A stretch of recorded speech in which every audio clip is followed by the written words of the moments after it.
as I mentioned in the previous video, in this following couple, I wanted to check out all of these machine learning emulations of analog gear. And the next one, again, is one from Tone Empire.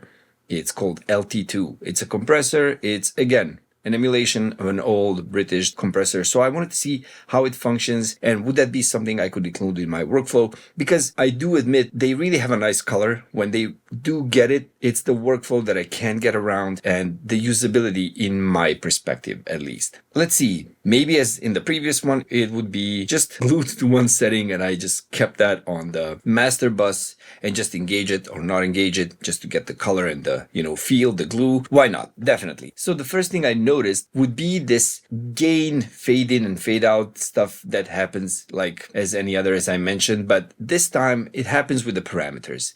So I'm going to play this. Let's check out what this does.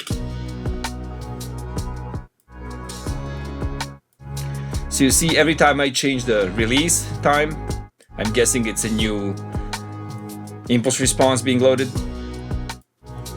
Same for the attack, I guess. And that's just me saying new impulse response being loaded. I don't know what's happening in the background, but I'm guessing that it takes, quite a change to introduce that different time, attack and release. I don't know, it's not a big hassle. To me, it's just annoying. Okay, that's one thing. Second would be this compress thing. Listen to the irregularity in the volume. Listen to that jump in volume right here.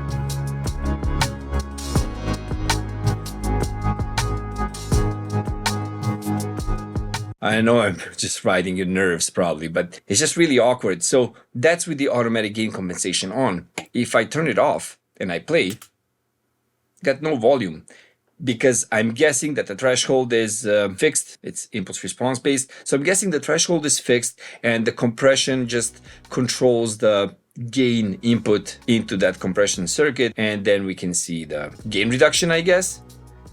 But anyways, the point is, when it's at 0, nothing happens. You need to have the automatic gain compensation turned on, automatic gain on, and then you have this artifact here at the very beginning.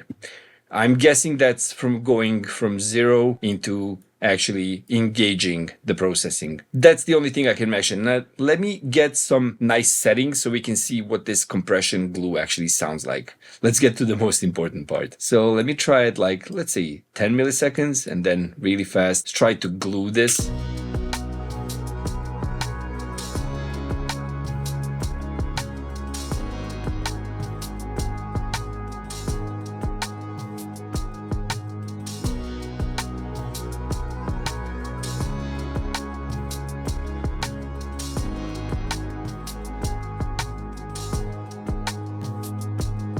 Okay, I get it. So it does add saturation. It's a nice color. It does control the high frequencies. I can hear that it has some sort of a, EQ curve placed on top of it. One thing I did notice when I ran this through Plugin Doctor is that even though it does sound nice, and I did try it out beforehand, but even though it does sound nice, again, I got into these complications, although this time quite the opposite than the previous Pythor. And let me open Plugin Doctor and show you what I mean. So if you remember from the previous one, when we had the Ultra X, the high resolution impulse response turned on, we had less of these phase inverts right here in the image. This time it's the opposite. So once you don't have this Ultra X mode turned on, you get this fewer phase flips happening. And when you do have it on, you have more of these. And then another thing I noticed as well is when you don't have it on and when you go into dry, it's completely flat. That means that mixing in this dry with this wet response that has these phase flips, it's going to cause notch filters exactly where these phase flips are. So if I go into, let's say, half, you can see that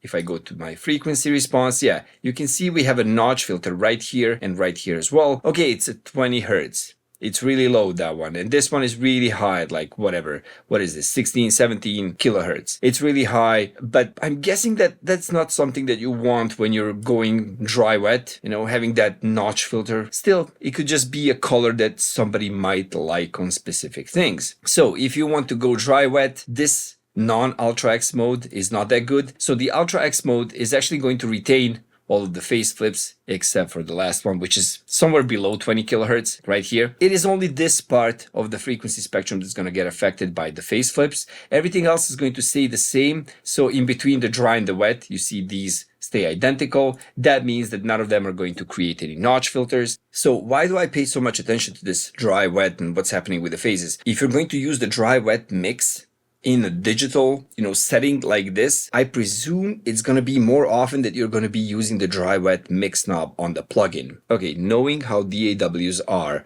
with plugin delay compensation, okay, with the latency compensation that the plugins introduce, and how some plugins really report wrong latency. A lot of the times, Ableton is not famous for its brilliant plugin latency compensation. I really try not to use parallel in the return tracks or whatnot. I'm not sure how reliable other DAWs are. The plugins are not reliable as well. Some of them really just report wrong latency. I would expect that I can be 100% sure that within the plugin itself, the developer is going to make sure that, the phases are not canceling each other out, that everything's sample accurate, plugin delay latency inside of the plugin itself, everything's sample accurate. So I'm going to be using the dry wet knob on the plugin itself, and then this happens. The color of the plugin I really dig. It has a specific color, it has a specific character if you want to apply that to your song. So it really sounds nice. And I could just play you more examples through this plugin. Let's hear what it sounds like. You can get the demo. You can hear what it sounds like on your source material. As far as saying something good about it, yeah, it sounds nice and it's a nice saturation. It's a nice sounding compression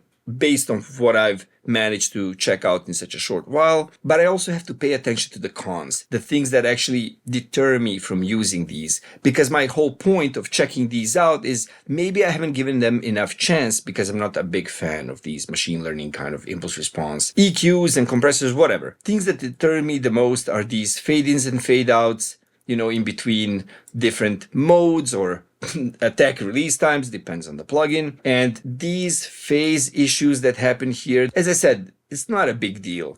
Really, it's not a big deal. It's just, it does happen. So it's nice to be aware of it. For me, the biggest deterrent is the fade-ins, fade-outs. The biggest upside is the way it sounds. It really does sound nice. If you're somebody who doesn't care, who is just going to, crank up a specific setting, keep it on your mix bus and just drive things into it, or just bypass it and not drive things into it, that's great. These plugins are really cheap for what they offer. So I guess thumbs up is just it's not for me. If you don't know what I'm talking about half the time and you really want to learn more about music production, check out my free course at mixingacademy.com. It's completely free thanks to 11.org. Oh yeah, like the video if you liked it, subscribe if you didn't, because it really means to the channel, and I'll see you in the next video. Ciao.